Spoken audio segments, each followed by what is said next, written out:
Welcome, everyone, to the Ashen Forge, episode 17, What's in the Bag? We are going to be talking about cash ops. Obviously, with Ashes of Creation, that's a big part of that. So we've not yet really dove into the ideas behind it, and so that's what we're going to do today. And, of course, I have Phantom X joined by Diggs, Legendary Neurotoxin, and, of course, Sog. How are you guys doing? Great. All right. Fantastic. So it's perfect timing. They just had their live stream recently, so have now gone through and rechanged or taken away and added new things to the cash shop. So it's kind of good timing to talk about it. I know everyone here has strong opinions as usual. So anybody want to start off? I'm going to jump right in and Go right talk ahead. about Stuffertons. I figured you would. Stuffertons. Great. So I'm going to start off by saying I love Stuffertons because never do I have something that I could like occasionally look at and laugh out loud. And like I keep the picture of the Stufferton like something I need a little bit of entertainment, and I open it up and like I'm sitting on my own and I'm audibly chuckling about this, and I love that. And I read the description, and I look at it, a little bit more. I think, that description's kind of funny. It's not really that cool. And I look at it a little more. I think, look at that spot on the back of it where it's ripped open and the stuffing's coming out. And this is a skin, and it's like a stamp on a mouth, and all of them are gonna have the same little tear in them. And then I just laugh a little bit more because I think this is totally absurd, and it makes me rethink the entire tone of the game in a not necessarily a bad way, but now instead of this being like, because you read about it feels like super serious and PvP and sieges and all this stuff. Like, yeah, but let's remember this is a game with Stuffertons. So at the very least, there's some comic relief. There's some little bit of lighthearted design going on, and there's some sort of focus on. I mentioned in our last episode that it seems like they're trying to do things for everyone, and this, I think, I want to throw it to somebody else after this, but despite me thinking Stuffertons are ridiculous to the point where I laugh out loud, it says they're doing things to satisfy collectors. They're doing things to satisfy people who just want interesting looking stuff. And, that's a whole group of players that'll add to the world. Diggs is one of these kinds of players. So what do you think about it? I love it, of course. What I was surprised about was all the hate that was on the forums about this at the time. And I think I actually came in shortly after they had changed it, but recently enough for it being up that I could still see some of the hate going on. And it had continued for a few weeks after it had been changed to the new items. But it's really breaking some people's immersion because they wanted that very serious tone. But it's a high fantasy setting. So for me, it's an illusion because it's a skin. It's an illusion. It's an illusion that you put over top of an existing pet or minion or whatever you want to call them. So it makes sense to me that every one of them will have the same tear with the stuffing coming out of it because that's the illusion that you acquire. And I love the concept. I mean, so it's a high fantasy game. That means it's very likely in the lore there's going to be an arch wizard who's going to want to make animated toys. that makes sense to me. That's what mages are able to do. But it's going to be fascinating to see what these illusions are covering. What abilities do these pets have? Are they going to be able to be used in combat? And, is one Stufferton going to be shooting lightning during a siege? Like what's really going to be happening? Well, it's a mount actually. So we know that we're going to be using mounts in combat. We're going to be using the abilities of the mounts in combat. So yeah. So what are these ferocious abilities of this toy-like mount going to feel like and look like? I think it's going to be amazing. And are they just the same as the initial mount? So like, if it's truly just a skin, then yes, in all ways, the collision boxes are exactly the same. The only thing that changes is the appearance. So I'm thinking that if we extrapolate this, like, we have to embrace high fantasy and all of the absurdity that could possibly come through it, that I could have, like, poison farts from my Stufferton. From a mythical creature that just like that is kind of awesome. If there's a mount and one of its abilities is poison farts, yeah, we can see that. But I mean, I would expect that there's some kind of poison cloud ability coming from somewhere on a mount, and that could be from a Stufferton. But I'm just thinking of like the level 50 mounts that are like, what are their abilities? And they're just smashing people and smashing through the walls and stuff like that. But when the wall breaks, what comes through is the Stufferton. That's going to be hilarious, and that's great. Yeah, I mean, I don't know, Sug. The dire skunk as a regular rideable mount, and then you put a skin on top of that. That might be a little too much stuff going on, or not. There are like leaders of large population nodes or large guilds will potentially have access to like flying and fire breathing mounts and things like this. So, I mean, if you have a dragon mount that flies and breathes fire and you don't put a Stufferton skin on it, you are. Well, how can you put a Stufferton skin on it? It's probably going to need to be a dragon specific skin or an avian specific skin to put it on a dragon. It's not quite like that. It's I think it's the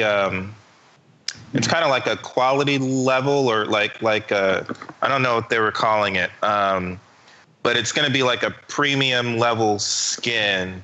So. But yeah, it's the equivalent of that. I'm not sure that I think you'll have to have a flying type mount. Yeah, I think I'm thinking that the Stufferton might be too low of a level of a mount skin to go on the dragon, but they might have the equivalent of that. Butterflies, who knows what else we're going to get besides Stufferton. Although we probably won't get it through these monthlies. But I think that them doing the whimsy right now and starting to include that instead of having it be super serious is important for two reasons. One, it'll be a little bit more inclusive to people. I have to imagine a lot of people are going to, like League of Legends players, are going to roll a little caster, name them Annie or some variant, and refer to their Stufferton mount as Tibbers. It's one of the most popular characters going back to one of their the early days of League of Legends. So yeah, that immediately you're just gonna have people doing that. But I think that the main reason why I think it's really important that they do that now is to burst the bubble for everyone, to get them ready, because as soon as the holiday seasons, once they start putting in Christmas stuff and other sorts of holiday stuff, yeah, whimsy factor is going tenfold. And then you're going to see holiday stuff all year round unless they put like hard limits on usability during time periods. And that, limits the amount that someone would actually want to buy something. So they're not going to do that. They're not going to make it $6 and you can only use it in December. they're going to charge $25 and you can use it all year round. That's what it's going to be. So get over it. The precedent has been set for these like whimsical mounts. Exactly. So there will be a reindeer mount with like a wreath over its neck. Like there's almost no there. You can't step back now. So nope. Exactly. It's hugely telling about the tone of the game, and I'm not considering that as a negative, because I liked playing World of Warcraft, and EverQuest had plenty of stuff just like this. Didn't have a freaking UFO in one of the capital cities? Yeah. So, you know, what the hell? It was technically a temple, but... Yes, yeah, whatever. So what other... the one that was really kind of irking me was the boat. Which boat? The Star Chaser. What is that? Anything with Star C blank that's a skin that you're buying for a game before it comes out just makes me think of Star Citizen, and that just kind of irks me a little bit. Okay, I don't know that did not occur to me, especially since it's a instead of a cut. But okay, but I can see that. It's SC. It's the Star C something, and that's yeah. I think that was speak too many languages where that's not a thing. But okay, I can see it. Yeah. It's I didn't make that not in pronouncing, either, but it is funny. Yeah. Yeah. No, not in pronouncing, but the way that it's written. I get it. So we talked a bit earlier just in our chat about what it means when you buy a boat skin. So not everybody has a boat. Not everybody has a mount. Not everybody has a pet. We don't start with those. We have to acquire those. You don't start with these things, but it's more like buying acquiring a transmog in WoW, right? So what I don't know is, are they single consumption, or like if you have the Star Chaser boat skin, then let's say, the boat sinks or whatever, you get another, can you apply that skin to whatever you want, any boat that you have in the future? So it's like, transmog option in WoW, which is neat because it means that if you buy it, you definitely have that option forever. Yeah. And it's a skin that would be in your inventory for one. So it's account based. So you would have it on one character. You could transfer it to a different character, or you could transfer it to a different server. But it's only one per account. But you can reapply it anytime other than that. Which is why I'm saying that's kind of cool, because your Stufferton might start with the generic horse or whatever, the first horse that you can acquire, the first mount that you can acquire when you first get in the game, or it could be on your, So there's some kind of, I forget the wording for it, because there's some kind of premium, like the gliding ones, I think. So probably the flying ones, those skins can only be put on a certain type of mount. So you might not be able to put the Stufferton one on a gliding mount, but you could probably still put it on a level 51 as long as it's in the same kind of vein. So my understanding is also that these skins they do not affect the abilities of a mount or a boat or a pet. Only cosmetically. Everything in the shop is only cosmetic. So Phantom X mentioned in chat just a second ago, is curious what, if anything, Velcor's eye adds besides just look. I'm gonna ask. I don't know. Does for a mount, obviously you get on top of it, you can ride places, all the physics mechanics are the same.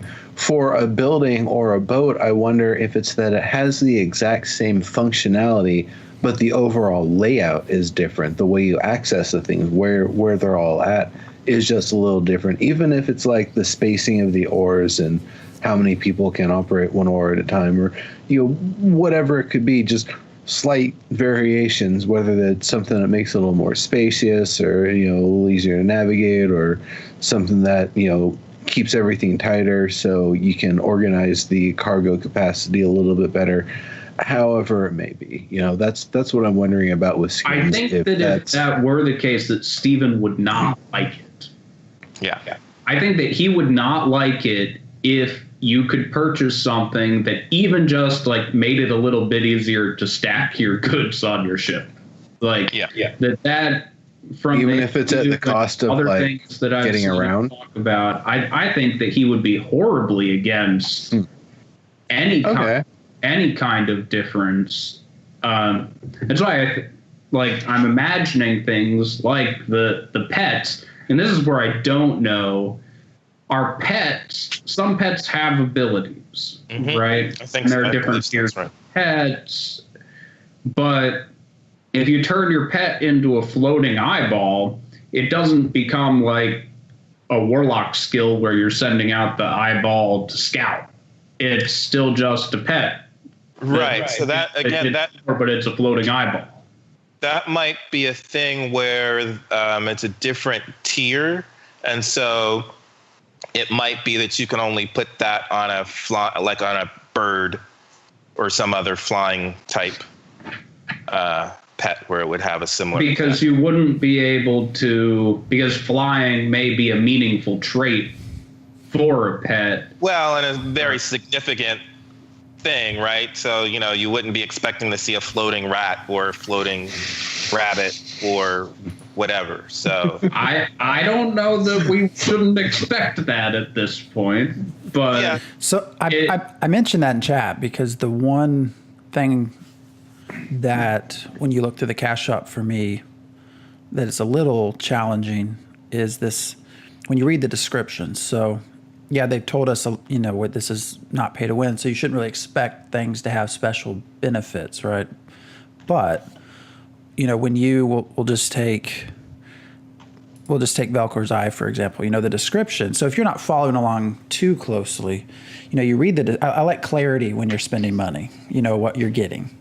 And when you read the description, it says peer into the stars with this custom freehold appearance. So to me, if I don't really have a great understanding of the game, if I've not followed real closely, I see that peer into the star. Okay, to me, what does it do? Does it add something? And that's just why I asked that. I mean, I think it would be cool. I guess it's where does your pay to win definition fall? If it just adds some, really neat thing where you can actually look up into the stars and see things moving, that would be pretty cool. But there's not a lot of clarity. But when I read through a lot of the descriptions of what you're buying, they describe it sort of that way, where it's hard to know exactly, okay, are you actually getting something beneficial or not? So the Seer of the Infinite, the pet that they have up right now, it says gaze into the infinite days and know the path ahead.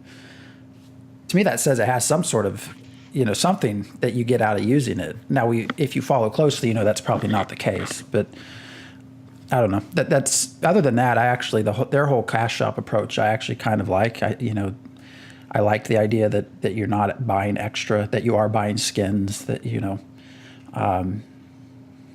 I don't know, my own opinion, but compared to some others. But anyways, that's my 2 cents as far as the cash shop itself. It's not really clear what you're buying, what it does.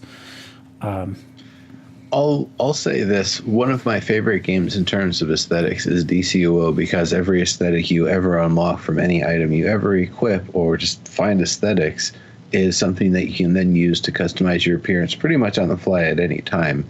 And that's something that I really, really, really liked about the game. So the idea that you'll be able to keep and use and reuse and swap around your skins in Ashes is actually something I really like, and I think creates a lot of interesting opportunities. They also said that you can't have one skin that you own on two characters at a time, but you can definitely unequip it from one character and pass it to another. So if you like that, hooded cultist with the darkened face and the glowing eyes or whatever, and you're done using it on your main character because you're going to start being a good guy on them, you pass it over to an alt or something, and Right. and then they're the one with the hood and the cloak and being all mysterious. And another thing about selling cosmetics is that it's easy to translate labor hours into revenue when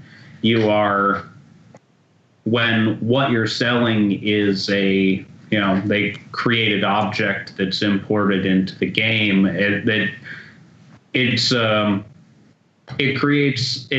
mirrors a physical production retail system, except that stock can be unlimited. And even if you're doing a real life business like that, you proceed as if stock is unlimited, and if you have a stock problem, then you solve it, right? So you're creating an item and you're selling it, and the business model carried forward when that's a large portion of the revenue, because I don't think they see subscription as the revenue model. Subscription is a gate. So there will be revenue from subscription. It's not nothing, but it's not a huge amount of money. But what they're doing, the business is creating a virtual world in which people want to buy pretty things, right? And this is a common game. It's a common game model right now. I have never. Let me just double check to make sure that I'm not 100%. I cannot recall ever purchasing an aesthetic only item with real money. In Smite, I have used the currency that you accumulate playing the game to unlock the most ridiculous skins that have come up. But I have never pulled out a credit card and said, I want the Threads of Fate. I've just never done it, but I've spent thousands of dollars on power-up items in games that are pay to win. So, or pay for strength or pay for advantage. Speed, or all that. Pay for meaningful in-game effect. I have spent lots of money on that in the past. So then I think, in terms of Ashes of Creation, it's interesting because they're trying to cater to a large, a diverse group of players. So they want collectors, and they want explorers, and they want PvPers, or whatever you say that you want to do in the game, and say, yes, we're going to have that for you, except that if you want to be a collector or you want to be aesthetic driven, that costs money. So I'm not a guy that wants to spend money on that stuff, but there are lots of people who that's why they play the game. Their concept of succeeding or winning is accumulating this stuff. Right. So why is it different? Why? Right. So I've been kind of asking that too, and I kind of mentioned it in that way on the forums because I am fashion over function. I want to look unique. I'm a role player to start with, so the appeal of these things, if I want to be a necromancer, or I want to have a necromancer character, I want to have a skin that's going to let me look like a necromancer, and I want to make sure that I've got a skin that makes me look like a necromancer, and I see it in the shop. I don't know what's going to be available in the game, so I want to grab that now. Or I love the look of the of last month's, I think it was, the woodland, the caravan that looks like it's a log. I love the lore associated with that and how different it is from just a European style caravan or wagon. And so I think I wanted to snap that up. I love the look of I think it was a swan, might have been a caravan or a boat. They might have had both, actually. And so I want to snap those up for the role-playing abilities. And if I'm going to costume balls or whatever, I want to have a variety of different costumes that I might be able to wear there. And so for me, it feels no different to me to have to spend all this money in a cash shop than if it were pay to win. I'm still being enticed to spend a lot of money. And the really crazy thing about this mindset is that I'm probably spending, I said 60, but I'm probably spending about easy $50 a month purchasing a few things in the cash shop.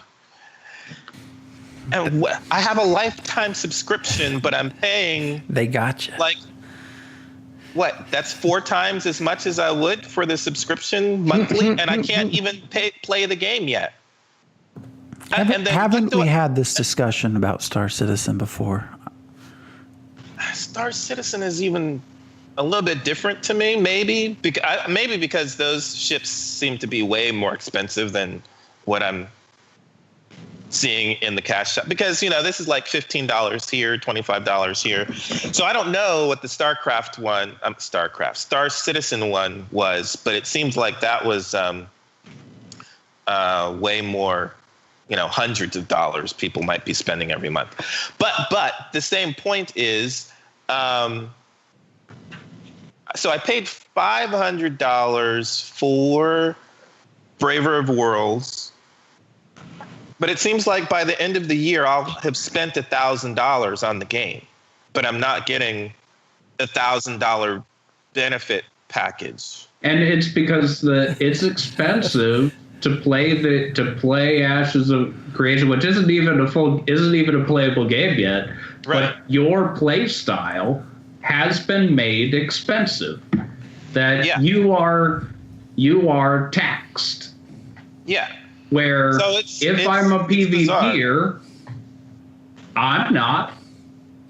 Yeah. I have spent $0 on Ashes of Creation, and I need people to link me pictures of this stuff and the descriptions, because I don't even have the ability to see it. But once the game comes out, I'll buy it and I'll get a couple months of subscription or whatever, and I'll play it. And if I like it, I'll keep paying a sub, and I'll be fine with that. Yeah, I'm actually in the exact same boat. I only got the $40 Kickstarter back because I've backed open world sort of games that try to have things be different and move forward in different ways. Yeah, that didn't work too well.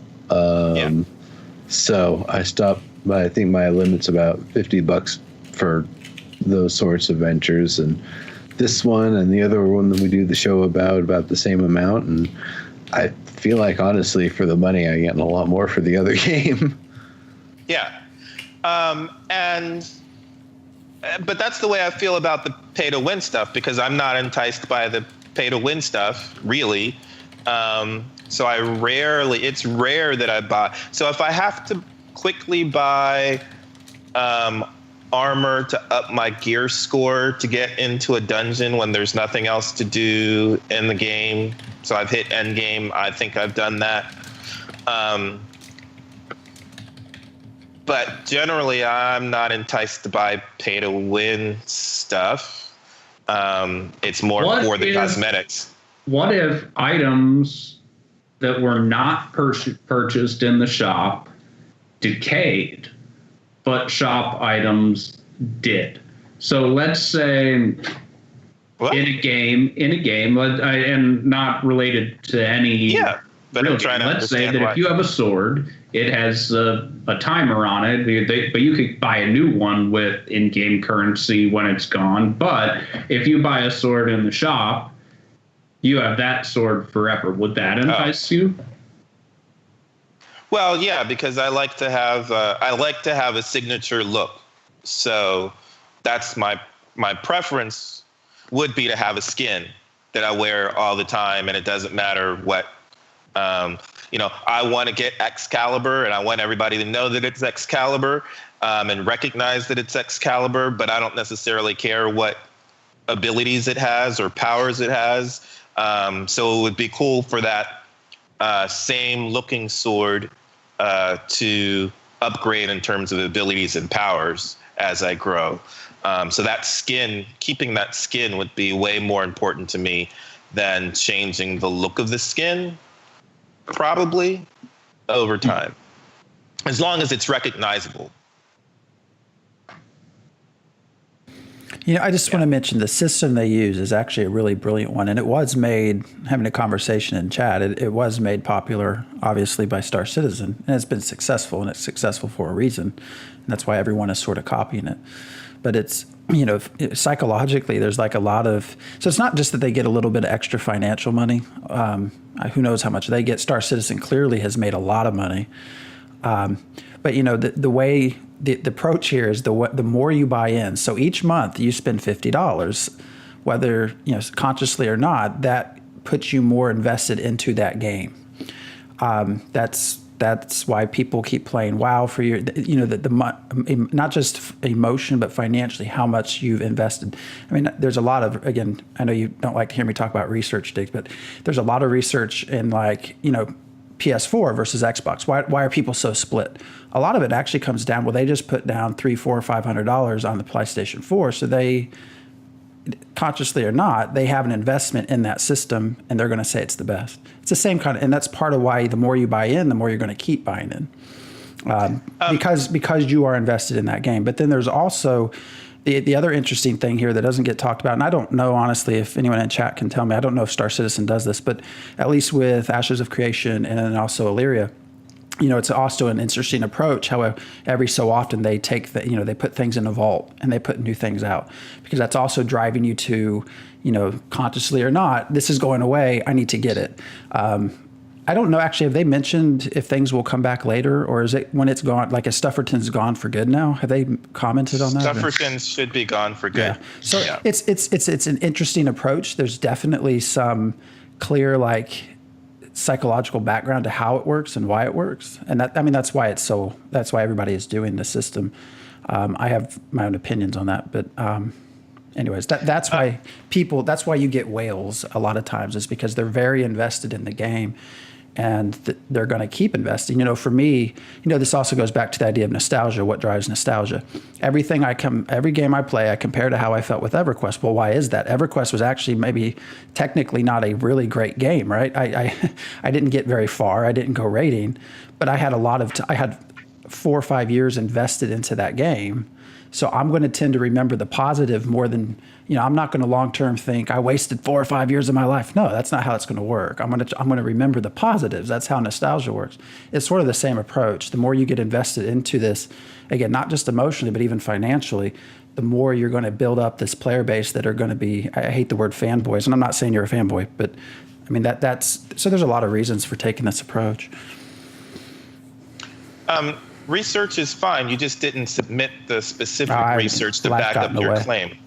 Well, that's a different show on immersion. We can get to that later. I can buy into this idea that the more you spend, the more invested you feel. I don't feel that way too much myself, because the moment I get bored with the game, I put it down. Yeah. But I know, I played Summoners for most of the last year, and there are people who they will never put the game down because they say, well, I have spent 500, 1,000, 5,000. Yeah, people have spent just thrown money at it, and and then they have things. So and they feel like they got something out of it because they have things on their account that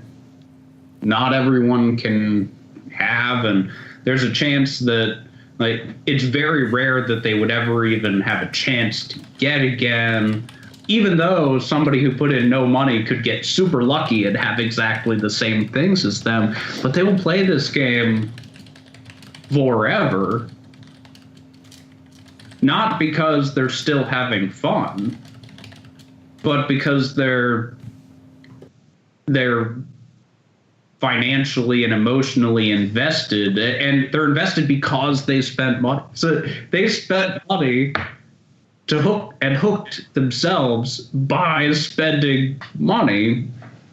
And no one individual, just conceptually, but it's the same thing that we're talking about here. We see people like Diggs is seeing these items in the shop and he's buying things left and right. When Ashes of Creation comes out, he is going to play and he's going to find a way to apply these skins to things, and he is going to have this look. Well, that may be true. That may be true unless the corruption system fails and it's too PvP centric for me, and I won't play because it's too PvP centric.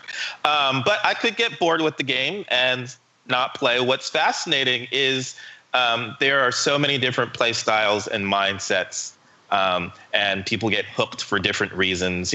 People say the same thing about community. Oh, I stay with the game because I made friends in the game, and I'm like, as soon as I'm bored with the the gameplay, if I get to end game and I'm stuck with dailies every day, I don't care how many friends I made in the game. I'm not playing that game. I'd rather talk to them in Skype than continue to log into the game.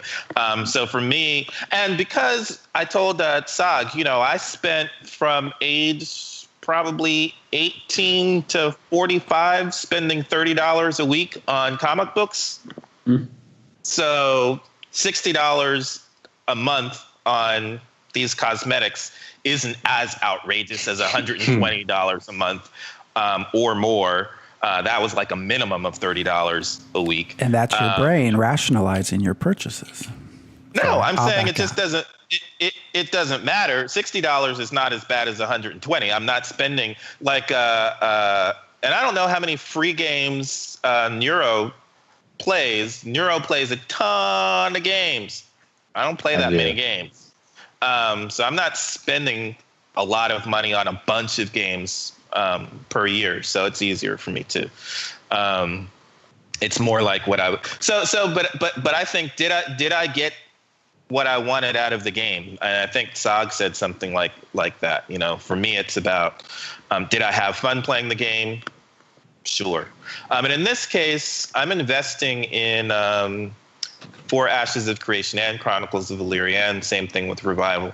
I'm investing and spending money on developers developing systems that are similar to Storybricks, because I think that's important, and I want people working on that kind of development. So regardless of if I end up playing the game at the end because of, again, if it's too PvP centric, I'm not going to play.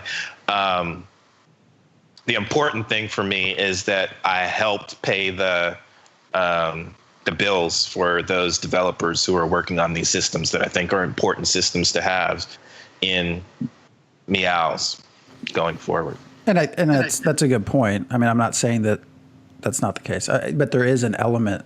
Yeah. There's multiple elements, but and it hits different people again. It's going to hit different people. But the reason, there's a reason cash shops are not going to go away. And it's because they can be successful, clearly more successful than traditional business models. Otherwise, they wouldn't exist.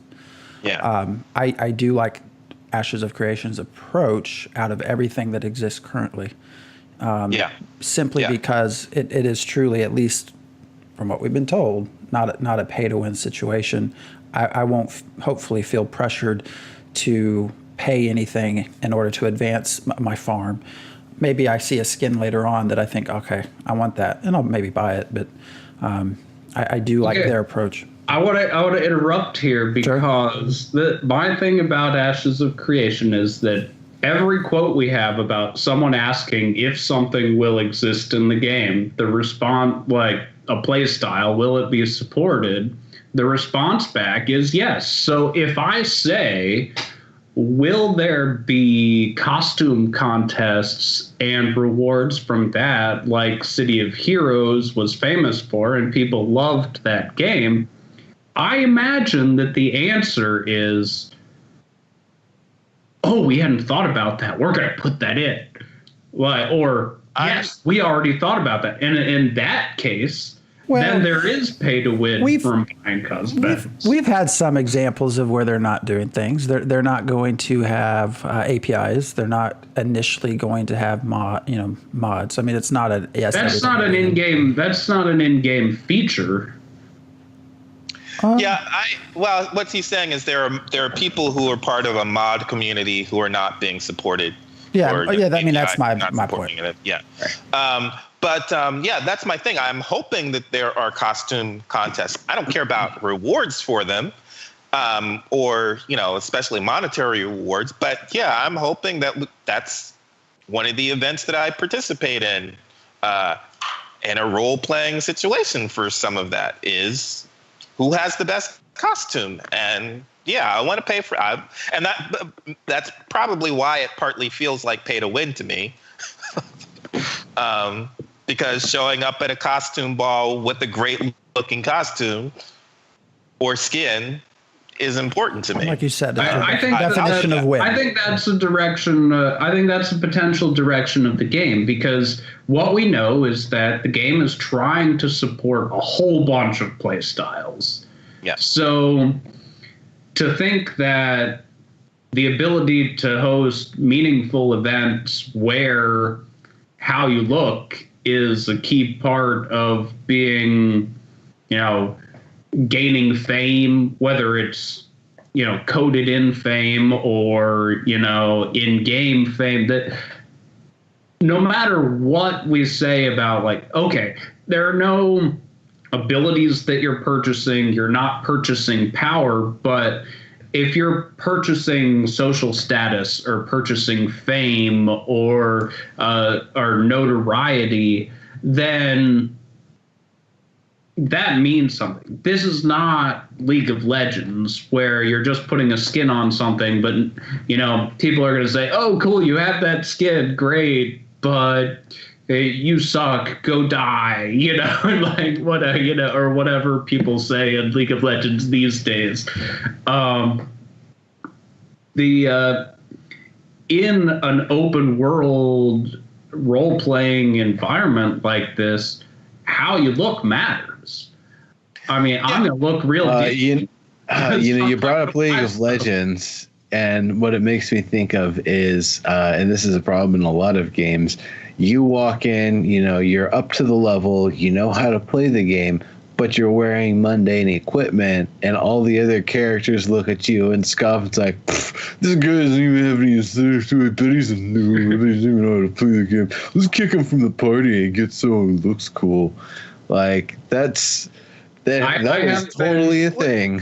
Which is okay. I have been harassed in Smite for being the only person who didn't apply a paid skin. And with they were actually claiming that it is how they know if people are serious players.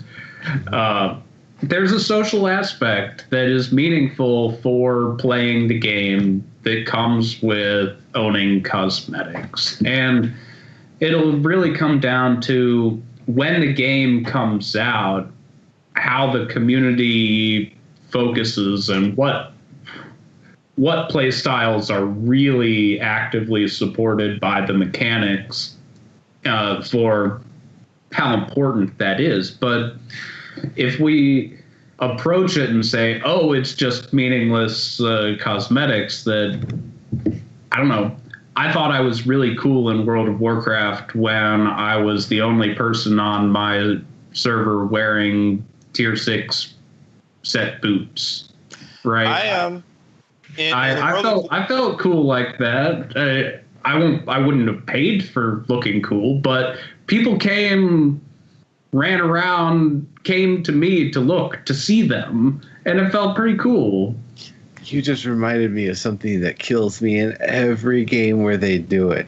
You spend hours on the character creation screen, and once you're finally done, as soon as you start seeing equipment drop, that amazing, beautiful custom equipment that you made for yourself immediately becomes 100% irrelevant.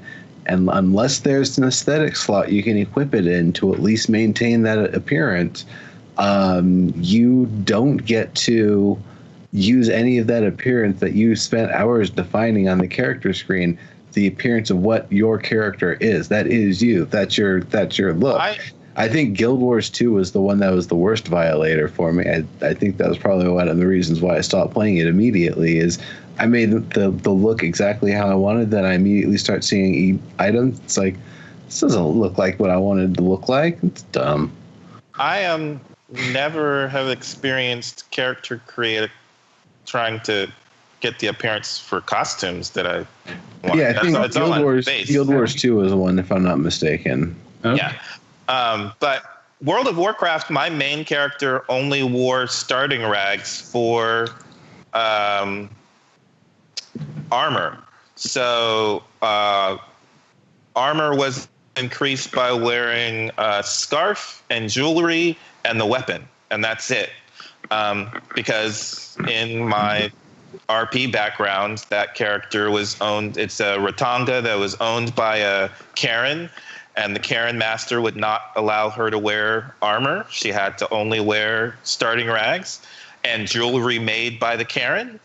And it was great running around in a level 80 area in starting rags, and people would notice me, and that's what I wanted. I looked unique, and it would cause conversation and interaction with the other players. That's what I'm looking for. This kind of goes back to Sog talking about his boots. So, you talk about it, well, it's not pay to win. Well, there is sort of a social aspect, because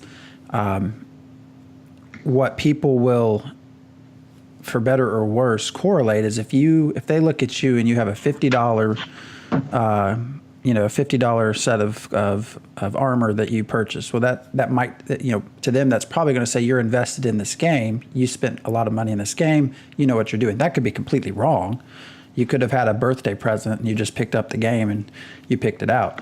But going back to the boots, so if you don't invest the money, are people, you're a noob, you don't know what you're doing, you don't really care. I mean, that's an interesting question. Because that, I can think back to all the old World of Warcraft days. You would look, I can even remember in Battlegrounds when they first came out and you're running out and here come the horde running at you. You're looking to see if someone has a Wind Fury or something, because for whatever reason in your mind that equates to how good they are at what they're doing. Maybe it does, maybe it doesn't. But the appearance does matter.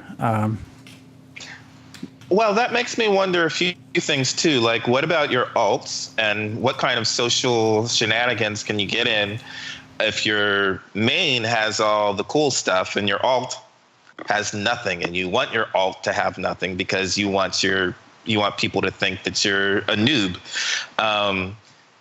But the other thing that I was thinking about, what was it? I'm wondering if if there will be an elitist status kind of tribal community reaction to recognizing Kickstarter only attire or costumes. I know if that person is wearing that they're a Kickstarter person or a Summerbacker person as opposed to something else. And so I probably know who that person is.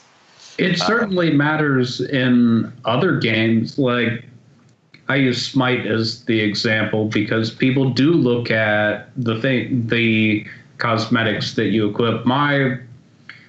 I equip a logo that says I was Bronze 5, which is the lowest possible ranking in Joust in Season 1 of Smite.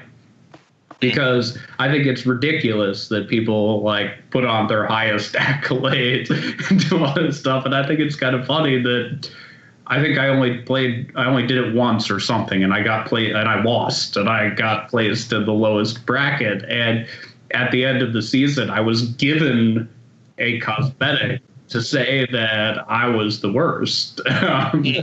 But in my, like, there are things that you couldn't get unless you actually traveled to an event near the very beginning of the game. And, like, it's easy to present yourself as someone who has played for a very long time, someone who has put time and energy into supporting the esports scene, et cetera, et cetera. So, and you choose what you equip.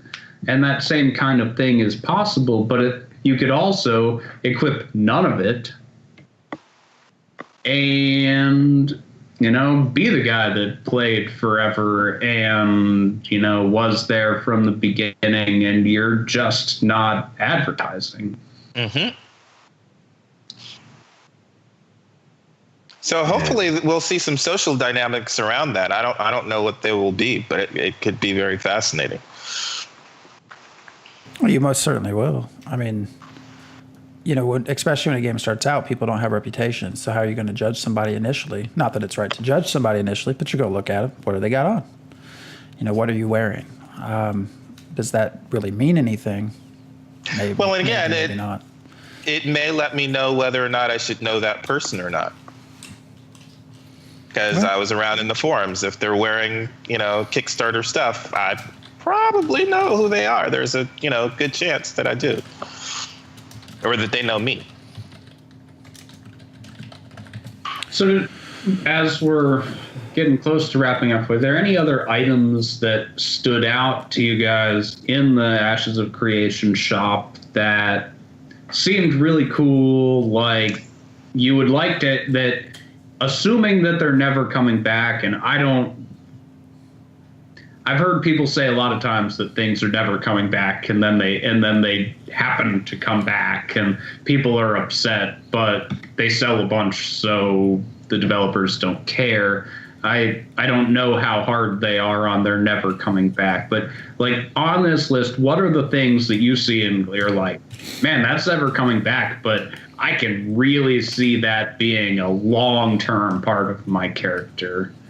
Well, the one thing I wanted to get in on this discussion is, which is not quite related, but I was concerned the first couple of months that we were really only seeing European style, you know, British or, you know, Italian type paladin stuff and colonial wear. And even the Necromancer didn't really, you know, it's kind of mostly based on European vision of things. So it was nice to see, especially this month, to see the kind of East Indian looking at costumes.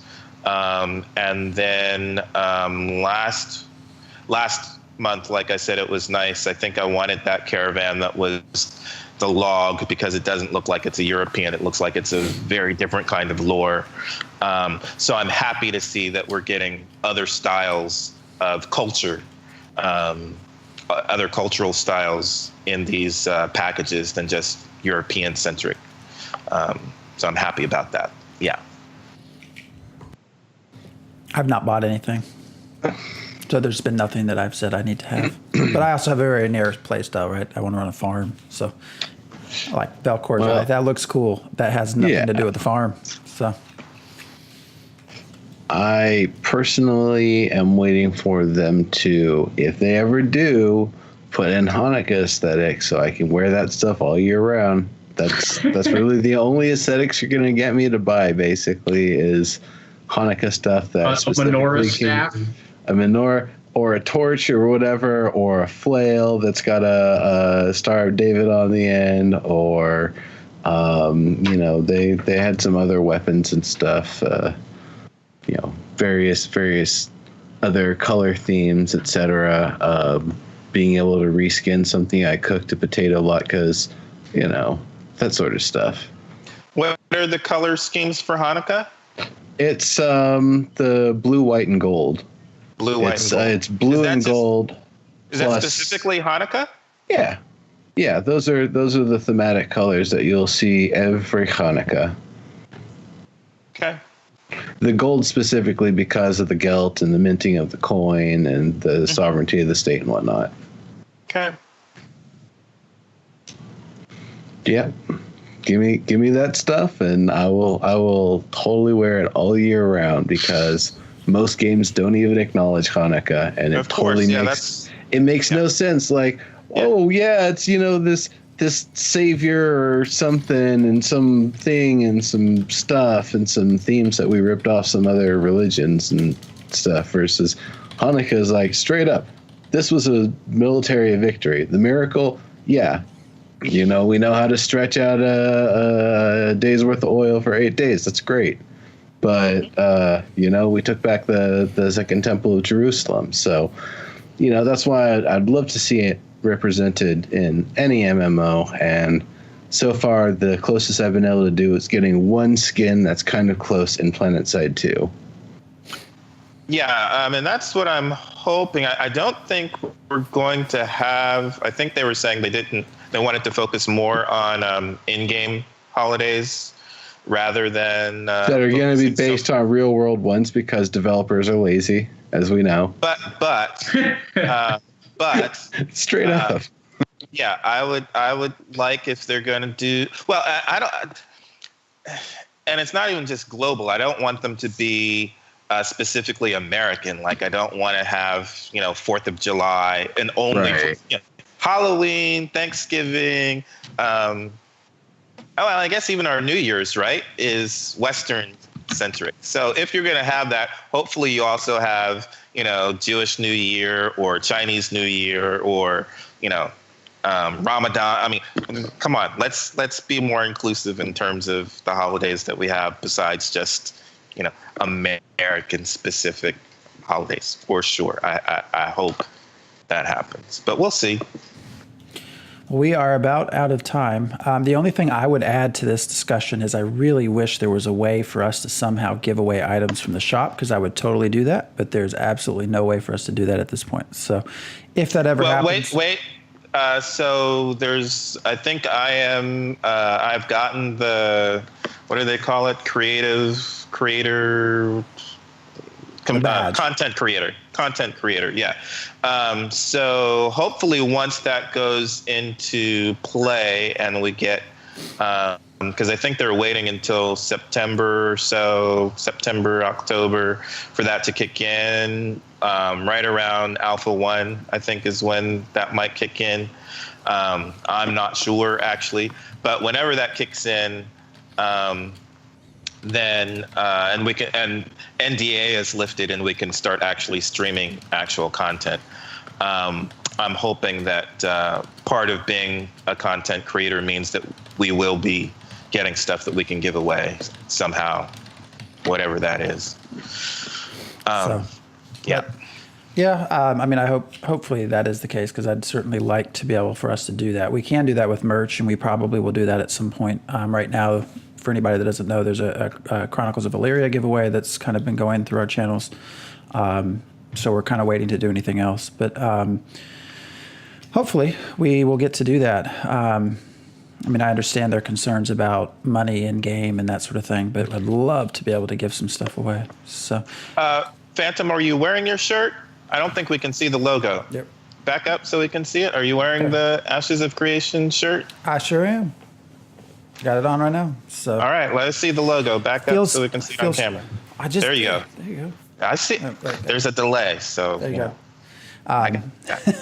So, anyways, all right. Does anybody have anything else to say? Oh, they did announce that they did not announce when, but they are ahead of schedule. So hopefully, Alpha 1 will come sooner than expected. But so, anyways, anybody else? If anything else they want to talk about? Anything to say before we go?